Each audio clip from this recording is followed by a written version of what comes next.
ಹಾಗೆ ಇವತ್ತು ನಾವು ಕಬಾಬ್ ಮಾಡಿದ್ದೀವಿ ನಾಟಿ ಸ್ಟೈಲಲ್ಲಿ. ಕಬಾಬ್ ಪೌಡರ್ ಯೂಸ್ ಮಾಡ್ದಲೇ ಮನೇಲಿರೋಂಥ ಇಂಗ್ರೀಡಿಯೆಂಟ್ಸ್ನ ಯೂಸ್ ಮಾಡಿ ಸ್ಪೈಸಿಯಾಗಿ ಇರೋವಂಥ ಕಬಾಬು. ಹೊರಗಡೆ ಕ್ರಿಸ್ಪಿಯಾಗಿದೆ, ಒಳಗಡೆ ಜ್ಯೂಸಿ ಆಗಿದೆ. ಸಖತ್ತಾಗಿದೆ ಟೇಸ್ಟ್ ಮಾತ್ರ. ಎಲ್ಲರೂ ಒಂದು ಸಲ ಇದನ್ನು ಟ್ರೈ ಮಾಡಲೇಬೇಕು, ಅಷ್ಟು ಚೆನ್ನಾಗಿದೆ. ಒಂದು ಸಲ ಎಲ್ಲರೂ ಟ್ರೈ ಮಾಡಿ ಎಷ್ಟು ಈಸಿಯಾಗಿ ಮಾಡ್ಬೋದು ಅಂಥೇಳಿ ತೋರಿಸ್ಕೊಡ್ತೀವಿ. ಈ ವಿಡಿಯೋ ಫುಲ್ ವಾಚ್ ಮಾಡಿ. Friends, welcome back to our YouTube channel. ನಾವಿವತ್ತು ಸ್ಪೆಷಲಾಗಿ ಕಬಾಬ್ ಮಾಡ್ತಾಯಿದ್ದೀವಿ, ಚಿಕನ್ ಕಬಾಬ್.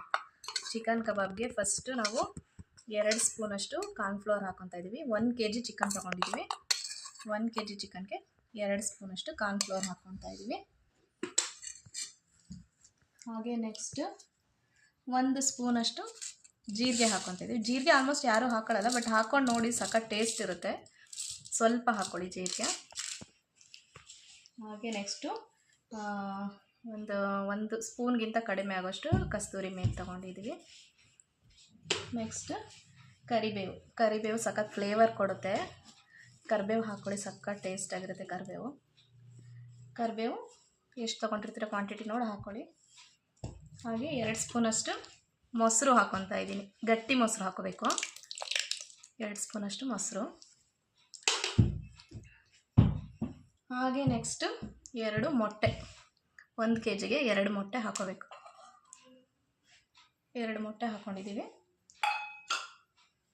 Next lemon. 1 ಲೆಮನ್ ತೊಗೊಂಡಿದ್ದೀನಿ. ಯಾಕೆಂದರೆ ನಾವು ಇದಕ್ಕೆ ಕಬಾಬ್ ಪೌಡರ್ ಹಾಕೋದಿಲ್ಲ. ಕಬಾಬ್ ಪೌಡರ್ ಹಾಕ್ದೇ ಮಸಾಲ ಸ್ವಲ್ಪ ಜಾಸ್ತಿ ಹಾಕಿ ಮಾಡೋ ಅಂಥದ್ದಿದು. ಕಬಾಬ್ ಪೌಡರ್ ಹಾಕ್ದಲೇ ಮಾಡಿ ನೋಡಿ, ಎಷ್ಟು ಟೇಸ್ಟ್ ಆಗಿರುತ್ತೆ. ಯಾಕೆಂದರೆ ಕಬಾಬ್ ಪೌಡರ್ಗೆಲ್ಲ ಟೇಸ್ಟಿಂಗ್ ಪೌಡರು ಮತ್ತು ಕಲರ್ ಎಲ್ಲ ಹಾಕಿರ್ತಾರೆ.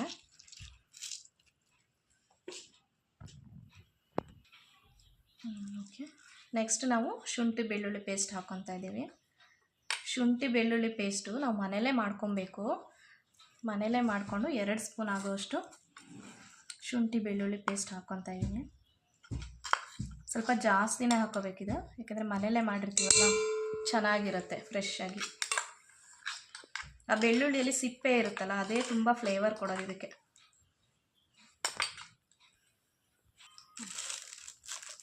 ಹಾಗೆ ನೆಕ್ಸ್ಟ್ 1 ಸ್ಪೂನಷ್ಟು ಮೈದಾ ಹಾಕೋತಿದ್ದೀವಿ. ಮೈದಾ ಬೇಡ ಅಂದರೆ ಸ್ಕಿಪ್ ಮಾಡಿ, 1 ಸ್ಪೂನ್ ಸಾಕು ಮೈದಾ ಹಿಟ್ಟು. ಹಾಗೆ ನೆಕ್ಸ್ಟ್ ಖಾರದ ಪುಡಿ 2 ಸ್ಪೂನ್ ಹಾಕ್ಕೊತಾ ಇದ್ವಿ. ಖಾರವಾಗಿರಬೇಕು, ಖಾರ ಇರಲಿ ಅಂತೇಳಿ 2 ಸ್ಪೂನ್ ಹಾಕ್ಕೊತಿದ್ದೀವಿ. ನೀವು ಖಾರ ನೋಡ್ಕೊಂಡು ಹಾಕ್ಕೊಳ್ಳಿ. ಹಾಗೆ ರುಚಿಗೆ ತಕ್ಕಷ್ಟು ಸಾಲ್ಟ್ ಹಾಕ್ಕೊಳ್ಳಿ, ನೋಡ್ಕೊಂಡು ಹಾಕ್ಕೊಳ್ಳಿ ಸಾಲ್ಟು. ನೀವು ನಿಂಬೆಹಣ್ಣು ಬೇಡ ಅಂದರೆ ವಿನೆಗರ್ ಕೂಡ ಯೂಸ್ ಮಾಡ್ಬೋದು. ಹಾಗೆ ನಾವು ಒಂದು ಅರ್ಧ ಸ್ಪೂನಷ್ಟು ಅರಿಶಿನ ಪುಡಿ ಹಾಕ್ಕೊತಿದ್ದೀವಿ. ಯಾಕೆಂದರೆ ಇದಕ್ಕೆ ಕಲರ್ ಏನೂ ಆ್ಯಡ್ ಮಾಡಲ್ವಲ್ಲ, ನಾವು ಕಲರ್ ಹಾಕೋದಿಲ್ಲ. ಹಾಗಾಗಿ ಅರಿಶಿನ ಪುಡಿ ಹಾಕೋದ್ರಿಂದ ಸ್ವಲ್ಪ ಕಲರ್ ಆಗಿರುತ್ತೆ. ಓಕೆ, ಇವಾಗೆಲ್ಲ ಹಾಕ್ಕೊಂಡು ರೆಡಿ ಆಗಿದೆ. ಇದನ್ನು ಚೆನ್ನಾಗಿ ಮಿಕ್ಸ್ ಮಾಡೋಣ. ಚೆನ್ನಾಗಿ ಮಿಕ್ಸ್ ಮಾಡಿ, ಸಾಲ್ಟ್ ಎಲ್ಲ ನೋಡ್ಕೊಳ್ಳಿ. ನೀರು ಬಿಡ್ಕೊಬಾರ್ದು, ನೀರು ಚೆನ್ನಾಗಿ ಸೋಸಬೇಕು ಚಿಕನ್ನಲ್ಲೆಲ್ಲ. ನೀರಿದ್ದರೆ ಚೆನ್ನಾಗಿ ಹಿಡಿಯಲ್ಲ ಮಸಾಲ. ಪರ್ಫೆಕ್ಟ್ ಕ್ವಾಂಟಿಟಿ ಇರಬೇಕು ಈ ಥರ. ಇವಾಗ ಪರ್ಫೆಕ್ಟಾಗಿ ರೆಡಿ ಆಗಿದೆ ಮಸಾಲ ನೋಡಿ. ಯಾವ ಕಲರ್ ಹಾಕಿಲ್ಲ, ಏನು ಹಾಕಿಲ್ಲ, ಪರ್ಫೆಕ್ಟಾಗಿ ರೆಡಿ ಆಗಿದೆ. ನೆಕ್ಸ್ಟ್ ಇದಕ್ಕೆ ನಾವು ಚಿಕನ್ ಹಾಕೋಣ. ನೋಡಿ, ವಾಶ್ ಮಾಡಿ ಇಟ್ಕೊಂಡಿರೋಂಥ ಚಿಕನ್ ಹಾಕ್ಕೊತಾ ಇದ್ದೀವಿ.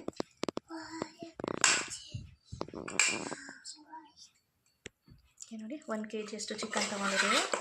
ಅದನ್ನು ಚೆನ್ನಾಗಿ ಮಿಕ್ಸ್ ಮಾಡೋಣ. ಅದಕ್ಕೆ ಹಾಗೆ ಈ ಥರ ಚೆನ್ನಾಗಿ ಮಿಕ್ಸ್ ಮಾಡೋಣ. ನೋಡಿ ಎಷ್ಟು ಕಲರಾಗಿ ಕಾಣಿಸ್ತಾ ಇದೆ. ಇದಕ್ಕೆ ಮೇನ್ ಅರಿಶಿನ ಪುಡಿ ಕಲರಿಗೆ ನಮಗೆ ಬೇಕು, ಯಾಕೆಂದರೆ ನಾವು ಯಾವುದೇ ಫುಡ್ ಕಲರ್ ಹಾಕಲ್ವಲ್ಲ, ಹಾಗಾಗಿ ಚೆನ್ನಾಗಿರುತ್ತೆ. ಇವಾಗ ಪರ್ಫೆಕ್ಟಾಗಿ ರೆಡಿಯಾಗಿದೆ ನೋಡಿ. ಪರ್ಫೆಕ್ಟಾಗಿ ರೆಡಿಯಾಗಿದೆಯಲ್ಲ, ಇದನ್ನು ಅಟ್ಲೀಸ್ಟ್ ಒಂದು 2 hour ಆದರೂ ನೆನೆಸಿಡಬೇಕು. 2 hour ಆದರೂ ನೆನೆಸಿಟ್ರೆ ಉಪ್ಪು ಹುಳಿ ಖಾರ ಎಲ್ಲ ಪರ್ಫೆಕ್ಟಾಗಿ ಮ್ಯಾಚ್ ಆಗುತ್ತೆ ಅದಕ್ಕೆ.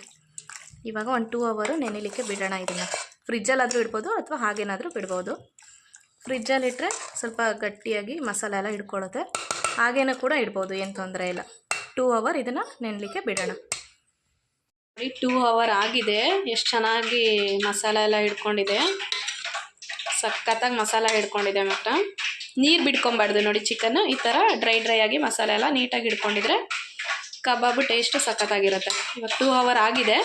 ನೆಕ್ಸ್ಟು ಎಣ್ಣೆ ಕಾಯ್ಲಿಕ್ಕೆ ಹಿಡ್ಕೊಂಡಿದ್ದೀವಿ, ಅದಕ್ಕೆ ಇವಾಗ ಬಿಡೋಣ.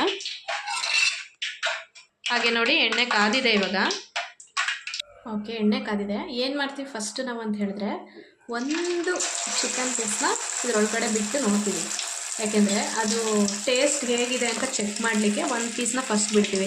ಸಾಲ್ಟ್ ಏನಾದರೂ ಕಡಿಮೆ ಇತ್ತು ಅಥವಾ ಖಾರ ಕಡಿಮೆ ಇತ್ತು ಅಂತ ಹೇಳಿದ್ರೆ ಟೇಸ್ಟ್ ನೋಡಿಬಿಟ್ಟು ಆಮೇಲೆ ಅದಕ್ಕೆ ಏನೇನು ಕಡಿಮೆ ಇದೆ ಅಂತ ಹೇಳಿ ಹಾಕ್ಕೊತೀವಿ. ಯಾಕೆಂದರೆ ಜಸ್ಟ್ ಮಸಾಲ ಟೇಸ್ಟ್ ಮಾಡಿದ್ರೆ ಗೊತ್ತಾಗಲ್ಲ, ಅದಕ್ಕೋಸ್ಕರ.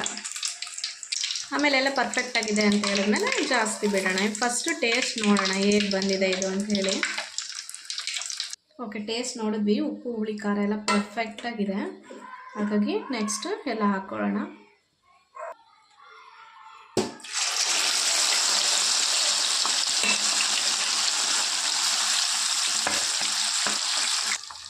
ಒಬ್ಬೊಬ್ಬರು ಒಂದೊಂದು ರೀತಿ ಟ್ರೈ ಮಾಡ್ತಾರೆ ಕಬಾಬು.